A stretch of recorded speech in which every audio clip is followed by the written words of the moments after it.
Assalamualaikum mga kababayan ko dyan sa Middle East, sa mga kapwa ko OFW, Yumkin, Said. Bago po natin panoorin yung litanya ni Robin Padilla at Senator Kiko Pangilinan, isang subscribe mo dyan, isang likes. Kasi nga sa ngayon, di ba, pinag-uusapan ngayon kamakailan yun, di ba, yung pamamaril ng mga estudyante.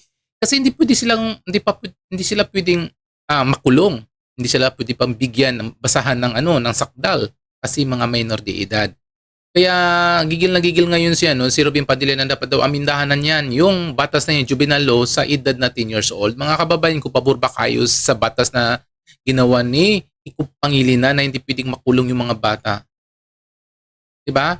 Kasi sa totoo lang, ang juvenile law na yan, hindi lang pwede yan sa pamamaril o sa pamamaril. Kasali rin po yan sa mga pagnanakaw at sa mga panggagahasa. Kaya ang dami pong mga nagagahasa ng mga gumagawa yung mga minor de edad, hindi po nakukulong, dinadala lang naman yan sa mga DSWD, yung mga magnanakaw din ng mga minor de edad, hindi rin nakukulong, pinapakawalan din kasi daw wala pa sa tamang edad. Tama ba yon?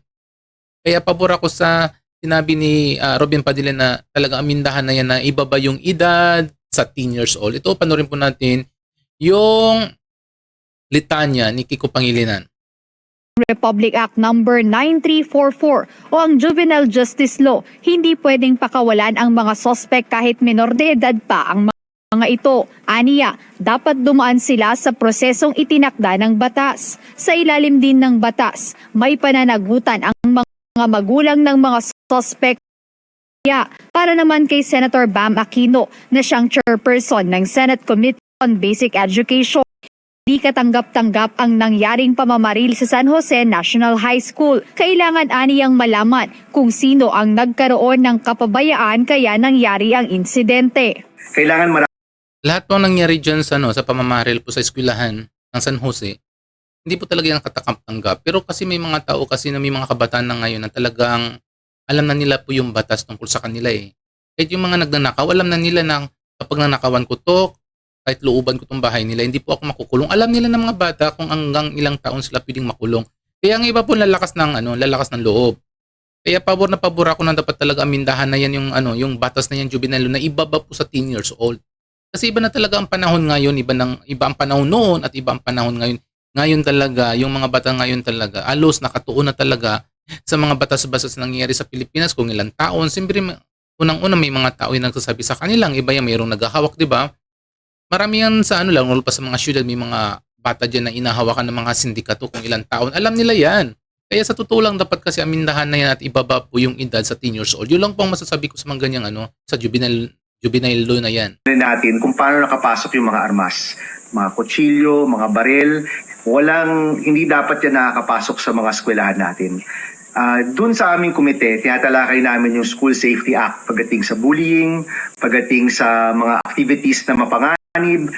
Isasama na rin namin yung pagtalakay nitong nangyaring shooting at kung paano ito matitigil at kung paano natin magiging ligtas yung ating mga eskwelahan. Sinabi naman ni Senator Risa Ontiveros na chairperson ng Senate Committee on Women, Children, Family Relations and Gender Equality na ang mga eskwelahan ay dapat maging safe place ng mga mag-aaral at hindi maging pugad ng takot at karahasan. Bilang chairman ng Senate Committee on Youth, nanawagan din si Senator Christopher Bongo ng full investigation sa nangyari. Umapela rin ito na iwasan ang pagpapakalat ng mga hindi kumpirmadong impormasyon na magdagpa sa takot ng publiko. Binuhay naman ni Senator Robin Hood Padilla.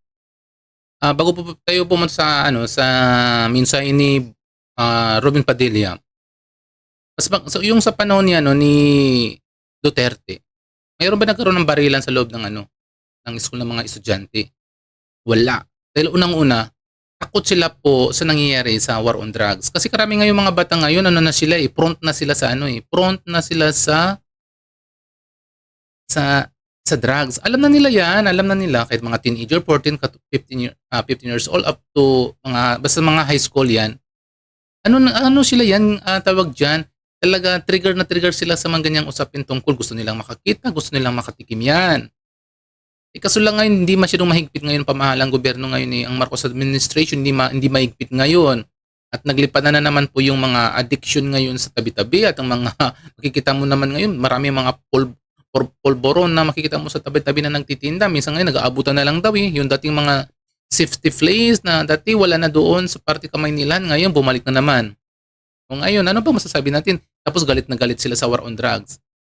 O ngayon, ang nangyayari ngayon, hindi alam po yun ng mga magulang nangyayari sa kanilang mga anak kapag lumabas na ng bahay. Yan po ang 100% hindi alam kung saan pumupunta ba yung anak. Which is pumupunta yung anak nila sa sa paral. Pero pag lumabas, saan ba pumupunta? Saan ba sila nag-uumpukan? Asan ang naging tambayan nila? At sino bang mga kausap nila? Di ba? Kaya ganyan nangyayari. Kasi ngayon hindi na siya mahigpit ngayon sa ganyang galawan ngayon eh. Kung i-compare doon sa Duterte administration. Ang kanyang panawagan na bigyang pansin ang kanyang panukalang amyendahan ang juvenile law dahil na rin sa paglaganap ng krimeng kinasasangkutan ng mga menor de edad. Kaya sana ang aking hingi na pabor sa aking mga kasama ditong senador, sana bigyan naman yun ng panahon at pagkakataon yung aking panukala. I-amend na natin yung juvenile na yan. Kasi talagang ang dami na nasa mukha na natin eh. At alam niyo hindi lang dito sa Pilipinas. Alam niyo mga kababayan ko, pabor po ako sa sinabi ni Robin Padilla na talagang ibaba na talaga yung juvenile law sa 10 years old. Hindi yung sa ginagawang juvenile law ni Kiko Pangilinan na sobrang taas na yung edad doon. Kasi nga, kung titignan nyo ngayon kahit nga hindi mga sa syudad, kahit sa mga probinsya lang o kahit sa mga isla lang, yung mga bata po, yung mga kabataan, talagang ano na sila, yung prone na sila, ibig sabihin alam na nila yung nangyayari sa kapaligiran, alam na nila, minsan nga, hindi na sila pumapasok, doon lang sila, minsan kunwari pumapasok pero tumatambay pala sila sa mga kaibigan nilang mga may edad na, 'di ba? Na akala nila nakakatuwa doon. Lalong-lalo po ngayon talaga. Yung i-compare mo sa Duterte administration, yung mga bata ngayon makikita mo talagang nagiging runner na sila eh.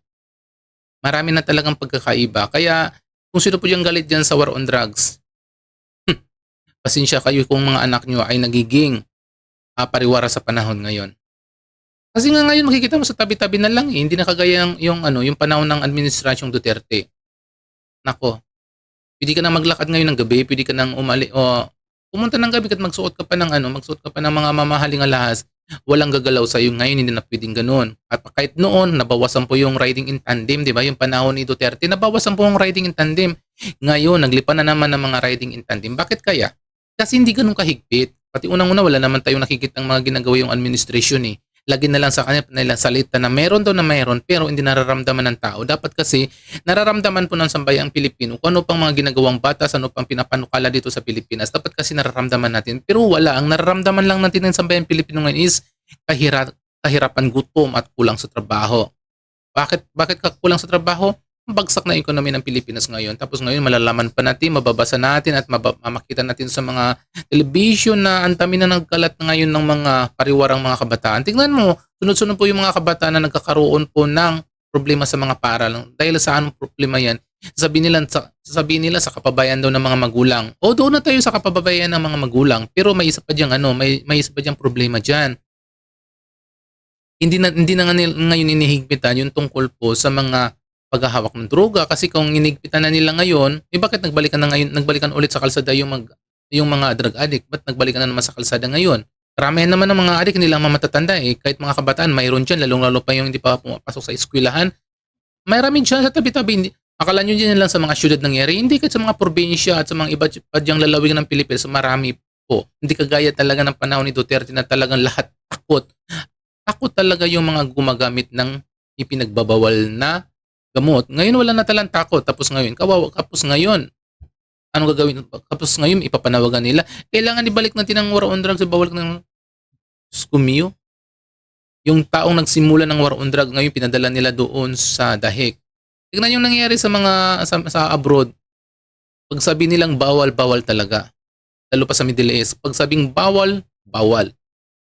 Kasi nakikita nila kasi na magandang magiging sistema ng pamahalan kapag bawal, kapag hindi. Ay sa Pilipinas kahit bawal, sa loob na lang taon, sa loob ng 6 years, bawal. After ng 6 years, hindi na bawal.